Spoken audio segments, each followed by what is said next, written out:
Hi, this is Carrie Margaret with Create Love, and I just released a video on annual reviews and reflections and completion and forgiveness and self-forgiveness. And I realized I didn't really flesh out how important this is, beautiful this is, what an opportunity you have to do this in your committed relationship. So one thing that happens a lot in relationships is people carry complaints or grudges or resentments or pieces or stories about each other from, moment to moment and year to year. And then they create this kind of big filter of experience where you're almost expecting the other person to act in a certain way, rather than being in like the curiosity and the experience of who they are. You start to filter, or one might start to filter a lot of these experiences according to like these little, it's almost like a buildup that happens in relationship, in the space between. There is a space between people in relationships, and in the space between there can be like these little buildups, these little resentments, these little grudges.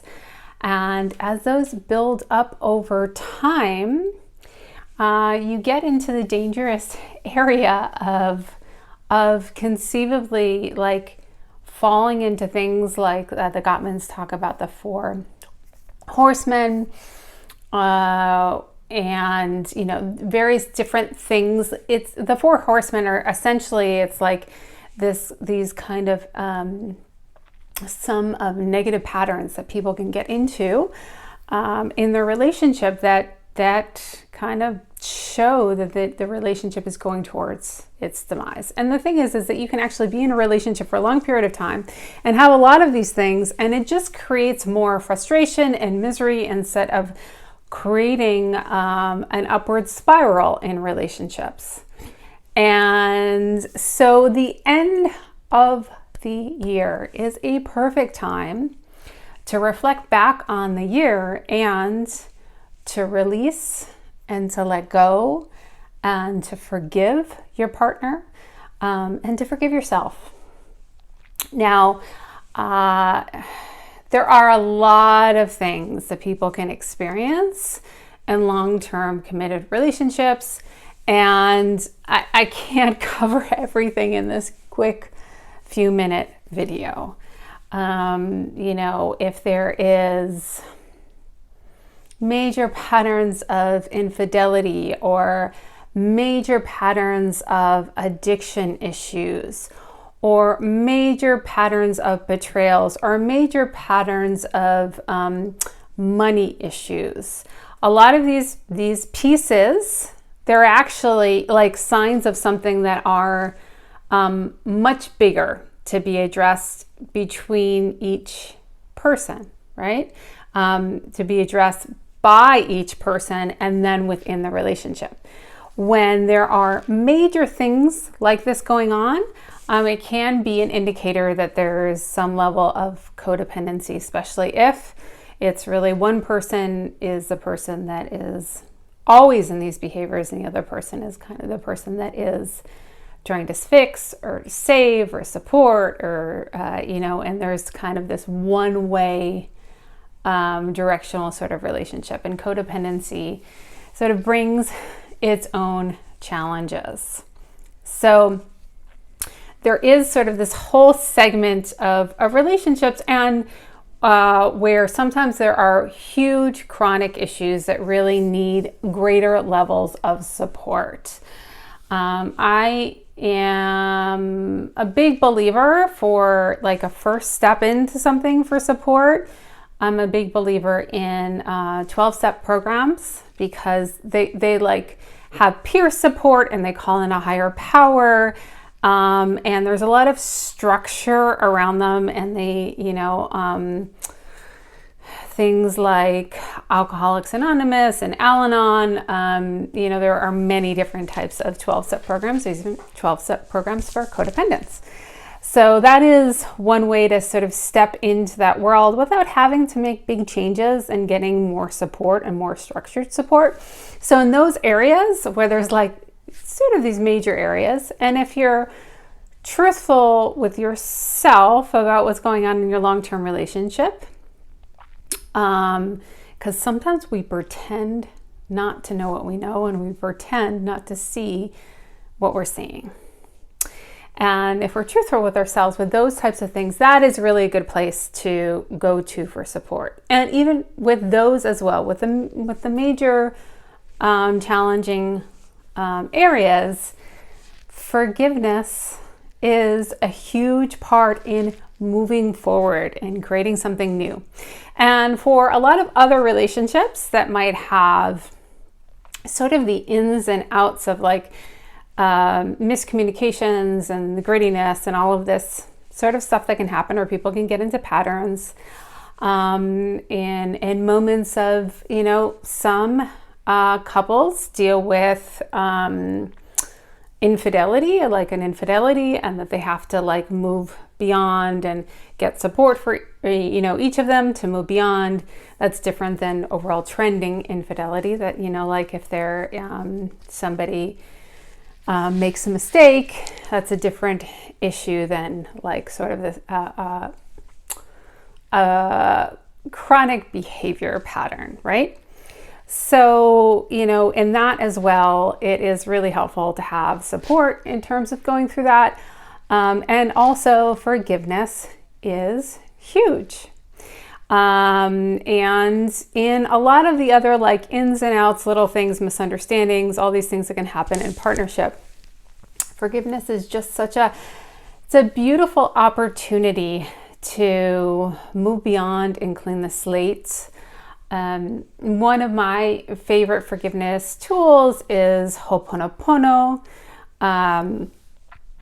I learned, and I actually use an audio through a particular trainer, and I just listen to a guided audio through Hoponopono, and I will, pretty frequently, I wouldn't say I do it every day, but pretty frequently, if there's any kind of space between me and another person, I'll use Hoponopono just to clear the space. In Hoponopono, it's a Hawaiian tradition, and there's actually quite a lot to it, but you're cutting these cords, and sometimes in resentments or grudges or kind of grumpy, they're like grumpies between people. It's almost like you can form these kind of ties where there is an energetic tie or bond between the two people. And the one beautiful thing with Hoponopono is it cuts those ties. It allows us to return to our energy, or allows the other person to return to theirs, and then cleans the slate for whatever is going to show up. Because sometimes people start to show up in ways because it's almost like we expect them to. Hoponopono is a wonderful tool in terms of forgiving and letting go and releasing. There are a whole lot of spiritual practices that are really great tools for forgiveness. One of mine is prayer. Multi-faith prayer. I don't follow one particular church, but when we ask for help for a higher power, let's just say, someone might even think their higher self, it creates this willingness for help to shift in this area.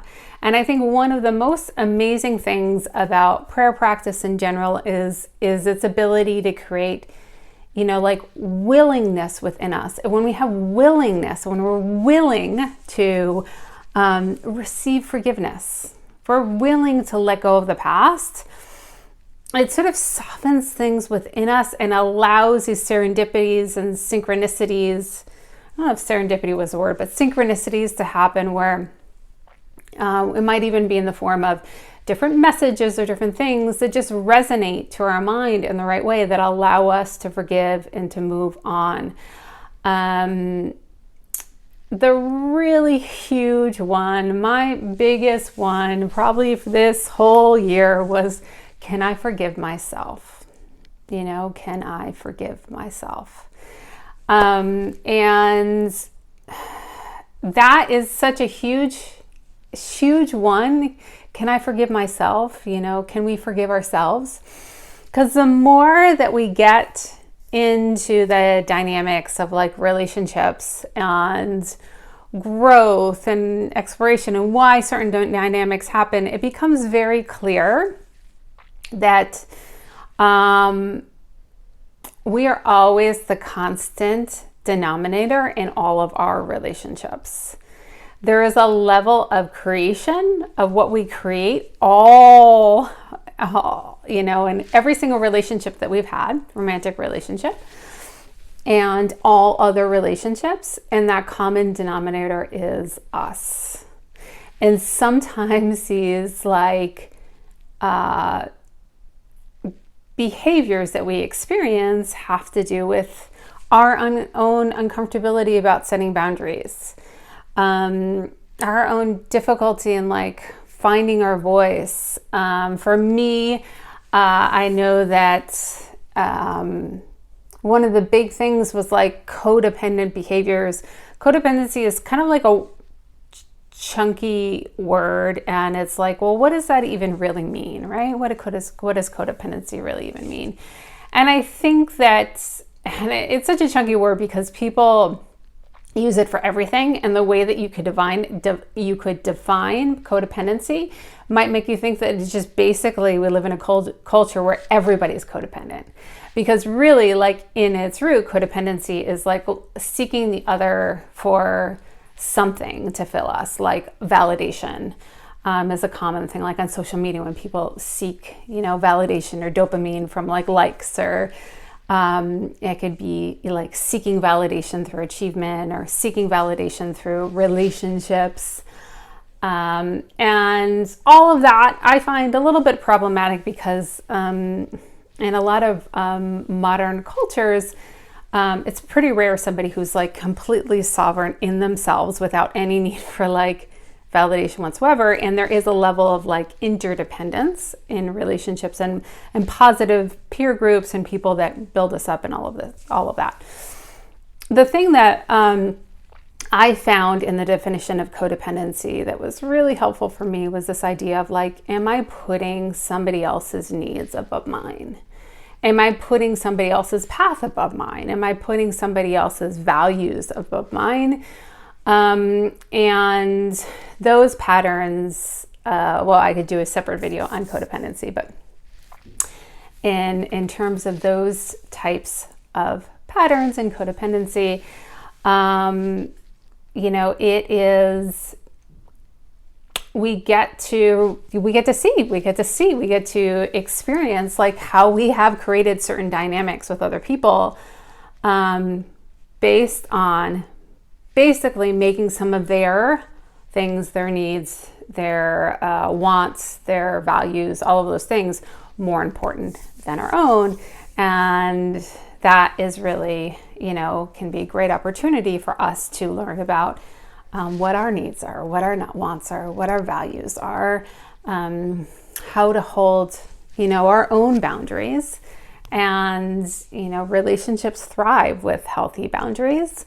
And healthy boundaries aren't walls. They're just, they're permeable. They're agreements. They're the ways that people want to be treated. And they're really quite beautiful because they allow us to have agreements in terms of how things feel good to us and how things feel good to others. So, in all of this, when we are looking at our relationships and we get to sort of own our part in that, and we get to see our part in that, at least in my experience, not falling into the spiral of oh my gosh, I continually create these types of scenarios, or I've created this type of scenario, or why have I done this way?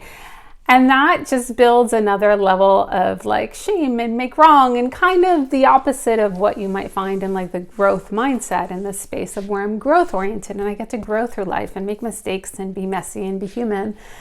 And, so the sort of continually like being hard on ourselves creates this feeling of like shame and not enoughness, and, I can't ever seem to get it right.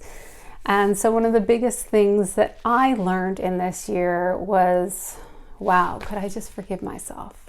Could I forgive myself for the patterns, for the ways that I set up certain relationship dynamics, for, all of these different things, and allowing myself to soften with myself, to feel soft and to feel kind and to feel compassionate.